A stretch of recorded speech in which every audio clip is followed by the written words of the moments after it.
Bahwa orang yang berbahagia itu bukan orang yang nggak ada masalah. Orang yang berbahagia bukan orang yang nggak ada cancer, tapi yang ketika ada cancer sekalipun, tapi dia tahu kekuatannya di dalam Tuhan.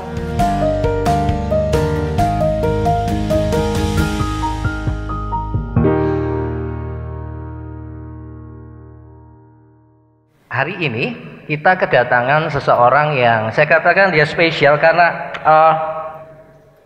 usianya 24 tahun. Baru 29 Januari kemarin berusia 24 tahun. Tadi diantar pacarnya ke sini, namanya Edward. Tapi karena satu dan lain hal, pacarnya mesti pulang dulu meninggalkan dia.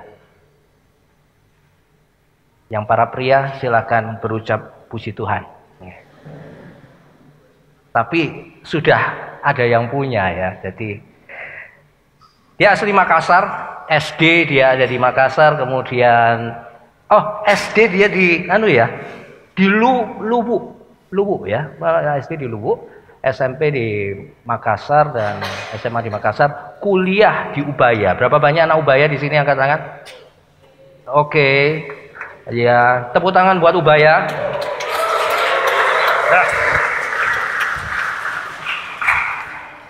S1-nya hukum dan S2 kenotariatan di UNER. Berapa banyak UNER di ruangan ini? Tidak ada.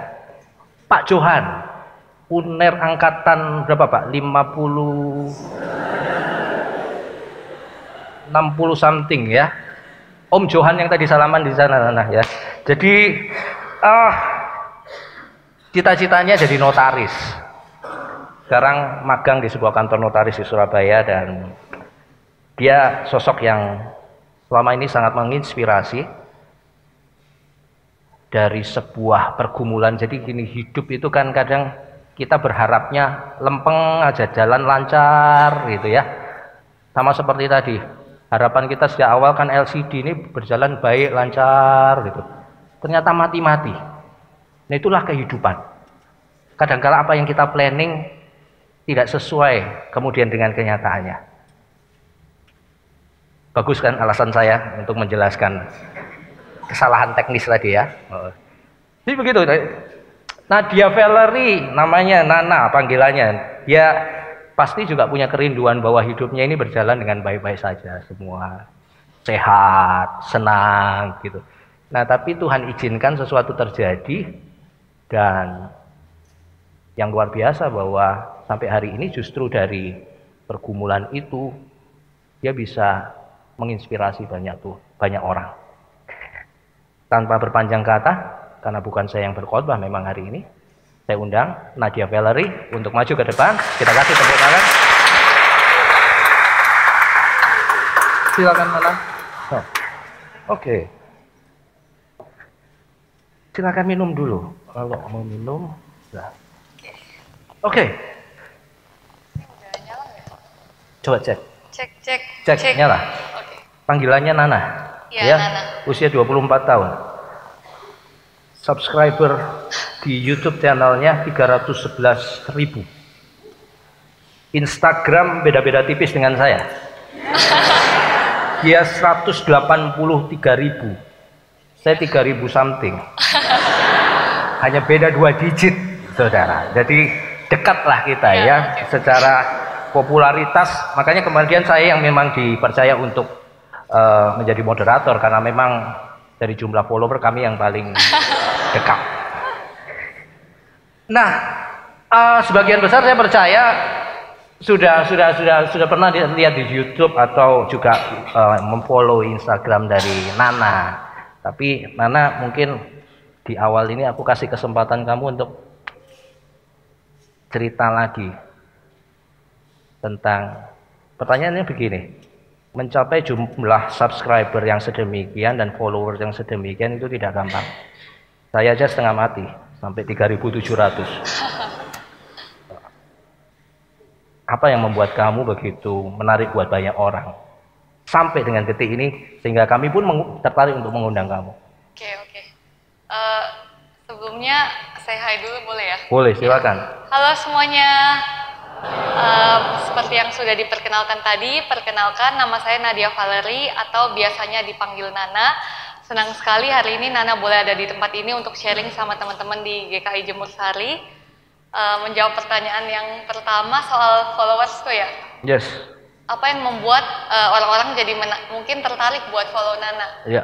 Sebenarnya itu juga misteri. Karena dari awal seorang Nana share itu memang cuma iseng kayak pengen share dengan tujuan pengen jadi berkat buat orang-orang, nggak menyangka suatu hari bisa mencapai jumlah subscribers dan followers seperti itu.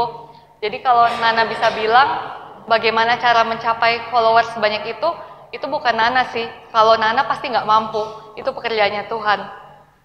Dan kalau mungkin apa yang membuat orang tertarik, jujur banyak orang kanker di Indonesia ini, di dunia ini banyak banget. Tapi kemudian Nana juga refleksi, kok Nana yang viral, kok bukan orang lain, teman-teman. Bahkan banyak yang kondisinya, sorry, lebih buruk daripada Nana. Tapi kenapa Nana yang terpilih buat jadi viral, buat jadi berkat buat orang-orang?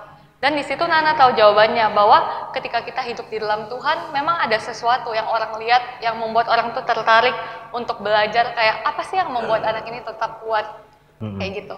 Oke, thank you Nana. Kita kasih aplaus untuk Nana ya, untuk perkenalannya.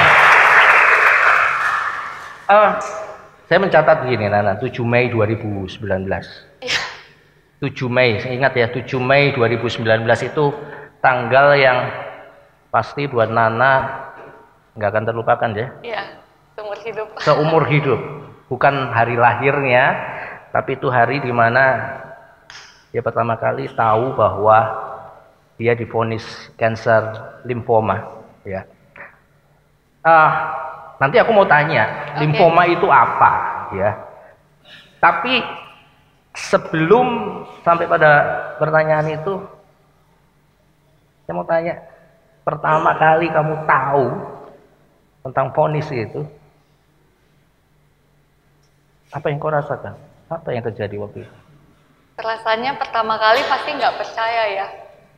Kayak ya itu nggak pernah satu kali pun dalam hidup Nana plan bakalan kena cancer. Aku kan orangnya emang suka planning, jadi dari dulu udah plan tahun ini mau jadi apa, tahun ini mau gini. Dan nggak pernah sekalipun dalam hidup Nana plan untuk kena cancer. Jadi itu kayak disambar petir gitu. Kayak tiba-tiba, jadi awalnya sangat nggak percaya, tapi ya udah ke beberapa dokter dan memang itu kenyataannya. Kemudian perasaannya awalnya bertanya-tanya sama Tuhan, bertanya-tanya kayak, Tuhan kenapa ya Nana harus engkau pilih melewati cobaan ini, kayak gitu. Awalnya bertanya-tanya, mungkin ada sedikit kecewa sama Tuhan, gitu, karena Nana merasa, Tuhan kayaknya aku selama hidup baik-baik saja kok, Nana nggak berbuat jahat sama orang, Nana nggak begini begitu, tapi kenapa Nana harus engkau pilih lewati cobaan ini, gitu sih awalnya. Itu awalnya. Nah, tentang limfoma sendiri kamu bisa cerita ke kita yang awam gini, itu apa sih sebenarnya? Jadi mungkin teman-teman pada nggak tahu apa itu cancer limfoma. Sama seperti Nana waktu tanggal 7 Mei 2019 pertama kali dokter bilang kamu kena limfoma. Aku nggak tahu limfoma itu apa, soalnya emang basicnya juga bukan sekolah kedokteran. Jadi googling limfoma, langsung muncul ternyata limfoma itu kanker kelenjar getah bening. Jadi kelenjar getah bening itu ada di seluruh tubuh kita, itu bagian dari darah. Jadi penyebaran kanker limfoma ini pun melalui darah, kayak gitu. Jadi penyebarannya bisa dibilang cukup cepat karena darah ada di seluruh tubuh kita, kayak gitu. Coba diralat kalau data ini salah, karena aku googling juga. 18 Juni 2019. Kemo pertama. 18 Juni 2019. Benar kayaknya. Benar kayaknya. Oke. Kalau saya salah, salahkan Google. Salah kayaknya. Salah? Iya. Oke. Juni benar Juni. Juni benar, tapi tanggalnya salah. Iya. Oke. Tanggal berapapun gitu, setelah kemo pertama, ada satu video di YouTube di mana Nana ini pergi ke salon dengan beberapa temennya, dan memang karena efek kemo itu ya. Rambut jadi sedikit rontok. Nah, mungkin Nana waktu itu memutuskan ya udah digundul aja sekalian. Ada cerita menarik apa di balik momen itu? Mungkin bisa Bisa di-sharekan. Jadi salah satu efek kemoterapi mungkin yang sebagian besar orang tahu juga rambut rontok. Dulu awal tuh rontok sekitar 2 minggu setelah kemoterapi pertama itu mulai rontok. Terus rontoknya itu benar-benar yang selama 24 jam dari Nana bangun itu di bantal itu udah penuh semua dengan rambut. Kemudian sepanjang hari Nana berjalan kemanapun itu pasti ada tanda rambut di rumah. Sampai setiap aku jalan itu orang rumah itu selalu langsung nyapu, ngikut sambil nyapu karena mereka nggak mau waktu Nana balik dan lihat banyak rambut nanti jadi sedih kayak gitu.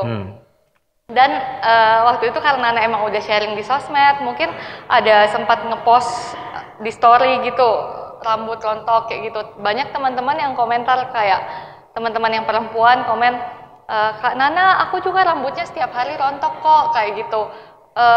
Nggak usah terlalu dipikirin, aku juga rontok kok. Banyak yang kemudian berkomentar seperti itu, tapi rontok karena kemoterapi itu sesuatu yang nggak bisa dijelaskan dengan kata-kata. Bahkan aku cuma duduk kayak gini, Nana duduk, rambutnya nggak dipegang sama sekali, itu nggak bakal berhenti jatuh. Jadi hanya dalam beberapa hari itu, ketika dilihat kulit kepalanya itu udah ada yang ada rambut, ada yang enggak. Dan melihat di cermin tuh semakin sedih rasanya, setiap jatuh itu rasanya makin sedih. Akhirnya ya udah Nana memberanikan diri kita dicukur habis aja kayak gitu. Akhirnya ya memberanikan diri untuk pergi cukur ke salon, ditemani sama waktu itu kakak sama teman. Dan ternyata waktu di situ itu bukannya sedih, malah merasa bangga gitu. Merasa bangga karena punya keberanian untuk melakukan ini yang seumur hidup nggak pernah kebayang kalau bakalan kejadian seperti ini.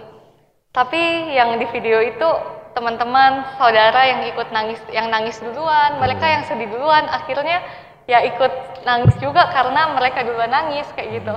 Tapi sebenarnya pada waktu itu Nana merasa bangga sih, merasa bangga bisa ada di titik itu, punya keberanian untuk menggundul gitu. Pertama kali kemudian kamu divonis, tadi kamu bilang kamu juga bertanya, mungkin kamu ngerasa kok saya, kamu bilang tadi jackpot, benar. Ini kok dari sekian banyak orang kenapa kamu, hidupmu juga baik-baik saja. Pada titik mana dan seperti apa kamu mengalami titik balik dari kejatuhan itu, kekagetan itu, dan kemudian kamu bangkit? Kapan dan ceritanya seperti apa? Jadi pada waktu itu awalnya kan pokoknya nangis-nangis terus nggak cerita ke banyak orang, baru yang tahu itu baru teman-teman terdekat. Kemudian ada satu hari sebelum Nana berangkat untuk operasi dan kemo segala macam, sebelum itu ada teman-teman dari gereja yang datang ke rumah. Di situ juga ada salah satu pemimpin rohani itu memberikan Nana sebuah ayat yang selalu Nana jadikan rema dalam kehidupan Nana, yaitu di Mazmur pasal 84, berbahagialah orang yang kekuatannya di dalam Engkau, jika dia melintasi lembah baka, ia membuatnya menjadi tempat yang bermata air, dan hujan pada awal musim menyelubunginya dengan berkat. Itu yang selalu Nana pegang, bahwa orang yang berbahagia itu bukan orang yang gak ada masalah. Orang yang berbahagia bukan orang yang gak ada cancer, tapi yang ketika ada cancer sekalipun, tapi dia tahu kekuatannya di dalam Tuhan. Dan dibilang ia dapat membuat lembah kelam itu menjadi mata air. Di situ Nana tahu bahwa Tuhan pilih Nana untuk melewati sebuah lembah kelam bernama cancer, supaya Nana bisa menjadi mata air. Yang mata air itu yang airnya bukan cuma dirasakan oleh Nana sendiri, tapi airnya itu meluap-meluap bisa dirasakan oleh orang-orang di sekeliling Nana. Luar biasa, kita kasih tepuk tangan buat Nana dan juga untuk kemuliaan Tuhan. Setelah semua itu kamu lalui, satu yang membuat orang tahu kamu itu kan terus terang ya YouTube channel. Iya. Nggak banyak orang yang mengalami seperti kamu kemudian terpikir sampai sana untuk men-sharekan ini secara terbuka. Siapa yang pertama kali menginspirasi? Oke, saya buka YouTube channel ini. Jadi sebenarnya waktu itu ada keinginan sih di dalam diri, sebenarnya sempat mikir, karena memang Nana ini orangnya kan suka curcol gitu di sosmed. Emang kayak suka sharing, jadi sempat mikir apa Nana kayak nganggur kan, karena aktivitas harus berhenti semua, otomatis pengobatan tuh sering di rumah. Apa untuk ngisi waktu aku buat YouTube ya, sempat mikir kayak gitu. Tapi waktu itu Nana kan nggak punya kamera. Terus di saat udah lagi sakit, butuh ini itu, tuh sungkan ngomong sama orang tua, "Ma, beliin kamera dong," atau tiba-tiba beli kamera, rasanya itu kayak nggak terlalu perlu lah pada saat itu. Tapi nggak tahu kenapa tiba-tiba itu minggu depannya setelah kepikiran itu, waktu itu pacar itu ngasih kado kamera. Kayak gitu. Jadi itu seolah-olah kayak konfirmasi dari Tuhan, kalau ini loh Tuhan sediakan kamu kamera karena Tuhan mau aku jadi berkat melalui penyakit ini, kayak gitu. Akhirnya awal mula pikir untuk iseng aja sih, untuk ngisi waktu luang sambil buat-buat YouTube. Terus akhirnya mulai mikir, kenapa enggak kalau misalnya dari perjalanan Nana ini bisa jadi berkat buat orang lain. Jadi buat YouTube awalnya itu nggak rame, jadi subscribernya itu cuma 1.000, subscribernya cuma 1.000. Terus upload video yang cukur rambut itu, tiba-tiba yang nonton lebih dari 1.000, 5.000, 10.000, 15.000, sampai hari ini yang nonton udah 11 juta. Dan itu Nana nggak tahu orangnya dari mana aja, kalau bukan karena Tuhan tuh nggak ngerti lagi. Oke. Pacar yang kasih kamera ke kamu itu apakah pacar yang antar kamu ke gereja Rili? Edward? Enggak, ini nanya aja kan ya, nggak apa-apa kan? Make sure aja bahwa ya sama. Udah berapa tahun kamu jalan sama dia? 3 tahun. Berarti sejak sebelum sakit. Iya. Nah, aku mau tanya gini. Sebesar apa peran seorang pacar dalam diri Edward buat kamu ketika kamu mengalami semua ini? Jujur kalau Nana ini dari dulu wanita yang mandiri. Jadi walaupun dari sebelum sakit, kita kalau ketemu itu seminggu sekali aja. Emang bukan tipe yang suka sama pacar terus, enggak. Aku mau kayak kita pacaran masing-masing punya space untuk berkembang. Jadi nggak boleh pacaran terus kayak gitu. Jadi waktu sakit, terus terang orang kemo itu kalau lagi di kemo kadang lebih pengen sendiri, sensitif, kayak nggak pengen berkomunikasi sama orang lain. Jadi aku sering kali memang minta dia kayak aku lagi pengen sendiri aja kayak gitu. Jadi kalau ditanya seberapa besar perannya, mungkin dia itu bukan tipe yang selalu ada di hari-harinya Nana, tapi satu hal dengan dia memilih untuk tetap stay sama Nana, untuk bareng-bareng sama Nana lewati ini semua, itu sendiri udah kasih kekuatan, kasih kepercayaan diri bagi Nana bahwa walaupun Nana sakit, Nana ini wanita yang pantas juga dicintai kayak gitu. Oke. Tepuk tangan buat Edward. Udah datang lagi belum ini? Ada nggak? Belum? Belum. Oke, semoga nanti Edward akan segera menyusul ya. Luar biasa itu ya. Nana, sekarang aku mau kasih kesempatan buat siapa saja di atas di bawah.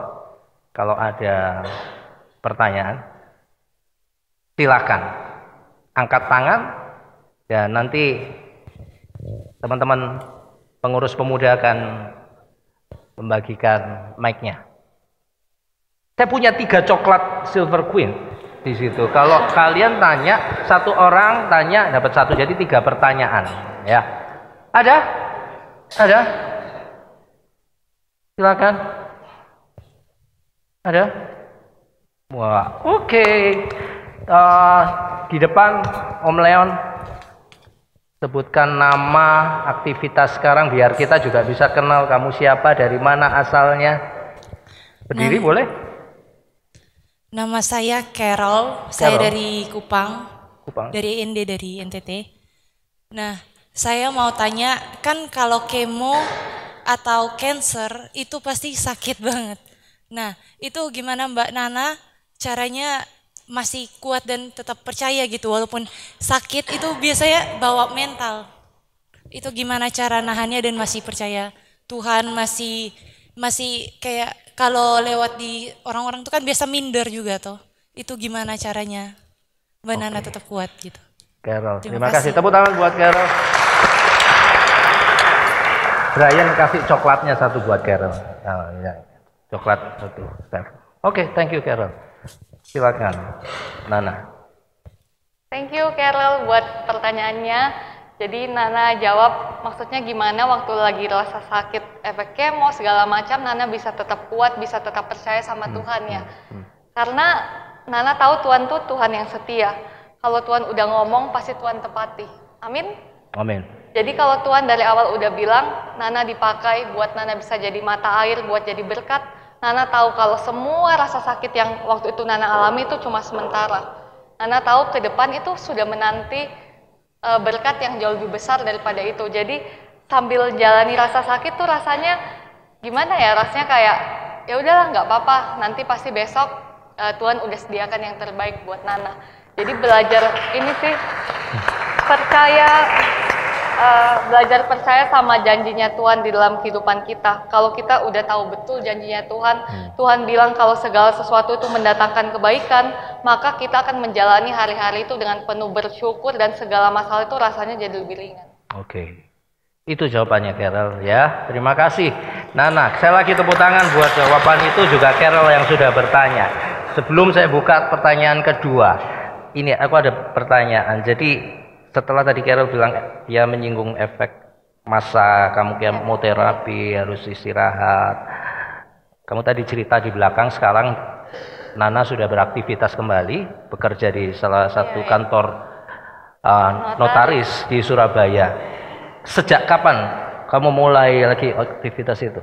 Sejak Januari 2020. Januari 2020. Jadi selesai kemo yang terakhir tuh di bulan September 2019.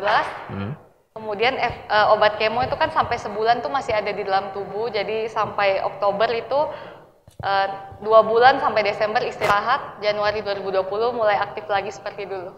Oke. Sampai hari ini kamu enjoy dengan aktivitas ini? Sangat enjoy, bahkan jauh lebih enjoy daripada sebelumnya. Oke, terima kasih. Nah, ada pertanyaan kedua teman-teman, silakan. Siapa? Oke, ini saya tahu kalau ini Koko David.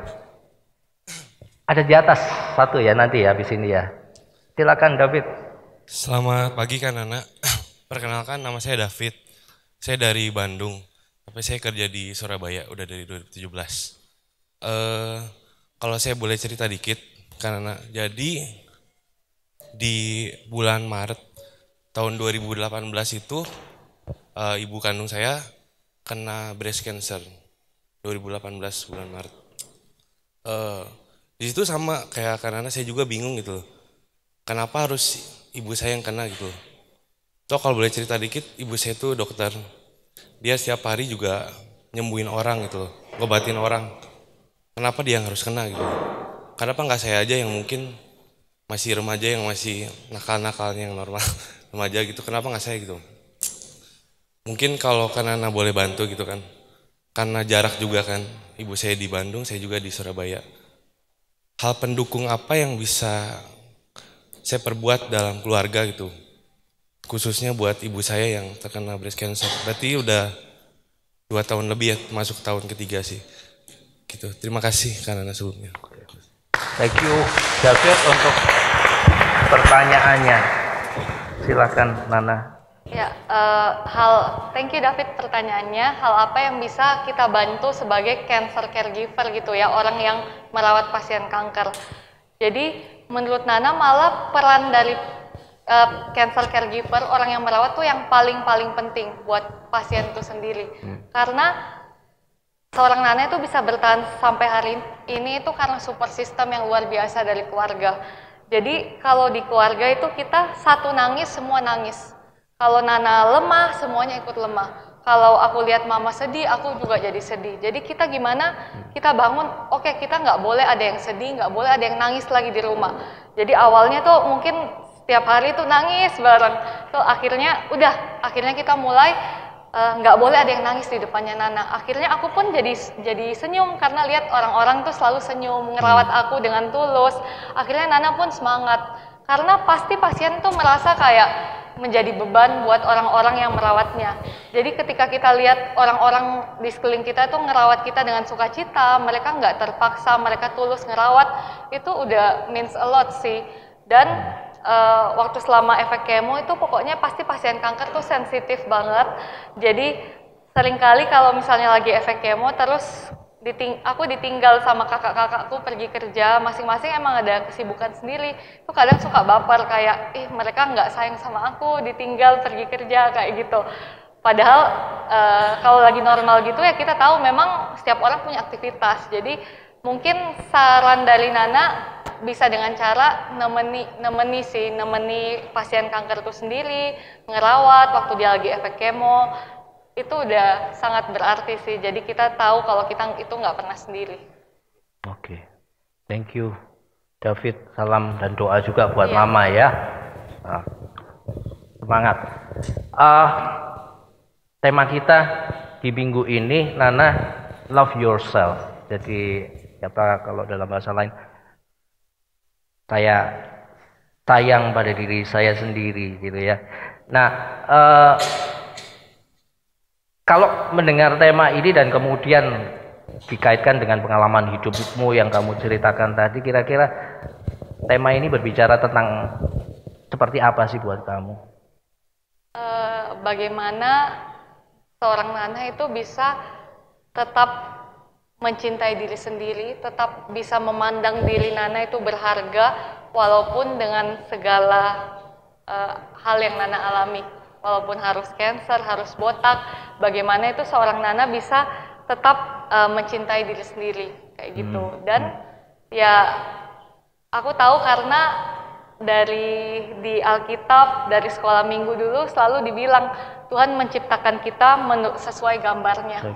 Ya gambarnya, itu berarti gambaran Tuhan tuh yang sempurna, yang mulia. Jadi apapun yang terjadi dalam hidupku, mau aku botak, mau punya rambut, tapi aku tahu bahwa aku diciptakan sesuai gambar Tuhan yang mulia. Jadi itu sama sekali nggak mengurangi keberhargaan Tuhan, keberhargaan Nana di mata Tuhan. Oke, luar biasa. Kita kasih tepuk tangan. Saya lihat tadi ada yang di atas mau bertanya. Sudah ke bawah. Oke. Selamat pagi semuanya. Perkenalkan saya Bill, kebetulan mahasiswa dari Ubaya juga. Saya kebetulan juga sudah tahu ceritanya Nana, kebetulan karena anak Ubaya, sama-sama anak Ubayanya. Di sini yang saya mau tanya ke Nana sendiri, ketika divonis kanker dan memilih untuk terapi kemo, sementara kita semua tahu kalau terapi kemo itu ada efek sampingnya, dan efek sampingnya itu kan bisa membunuh sel juga, yang sel-sel yang masih baik. Apa yang membuat Nana itu yakin dan tetap percaya diri bahwa ini adalah langkah yang terbaik yang Nana ambil? Kemudian kalau boleh tahu, mohon maaf, sampai saat ini perkembangan Nana itu seperti apa dengan adanya terapi kemo yang sudah dijalani? Terima kasih semuanya.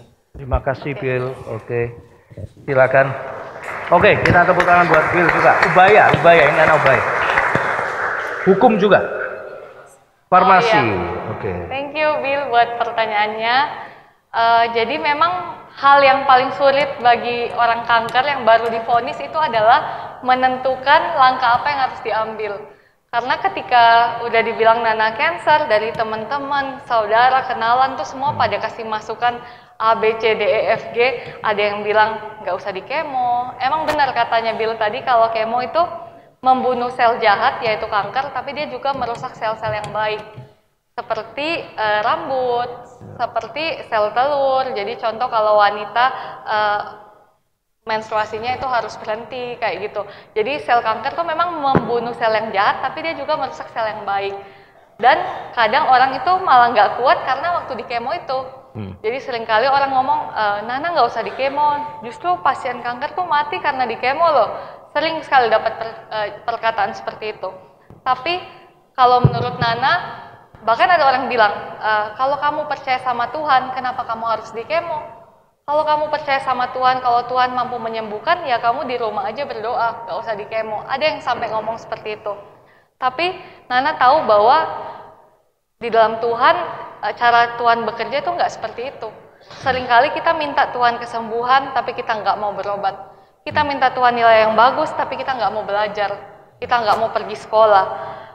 Kita minta Tuhan berikan kita kekayaan, berikan kita berkat, tapi kita nggak pergi bekerja. Nah, itu yang Nana rasa bahwa iman tanpa perbuatan itu nol. Jadi di situ Nana tahu kenapa bisa ada dokter, kenapa bisa dokter menemukan obat kemoterapi ini. Itu semua nggak lepas dari hikmatnya Tuhan. Kita dokter-dokter bisa temukan itu semua. Jadi tentunya Nana banyak berdoa, tanya sama Tuhan pengobatan terbaik apa yang Nana harus ambil, entah itu kemo, banyak yang nyaranin herbal segala macam. Tapi akhirnya memang Tuhan tuntun ke langkah itu. Akhirnya Nana pilih untuk jalani kemoterapi dan memang benar kalau Tuhan udah tuntun jalannya itu ke sana, semuanya pasti jauh lebih mudah. Efek samping yang berat sampai hari ini kalau Nana bayangkan, nggak nyangka juga seorang Nana bisa seperti itu. Dulu Nana kalau ke dokter gigi, cabut gigi aja nangis. Tapi bisa operasi, bisa kemo sampai 6 kali. Itu kalau dipikirkan sekarang lagi, nggak make sense banget. Kayak itu bukan Nana kayak gitu. Jadi Nana tahu, selama berjalan itu Nana nggak pernah sendiri, ada Tuhan bersama-sama Nana sampai Nana bisa kuat sampai sekarang. Terus untuk pertanyaan yang kedua, perkembangannya. Perkembangan setelah kemoterapi 6 kali. Jadi Nana terakhir di kemo itu bulan September.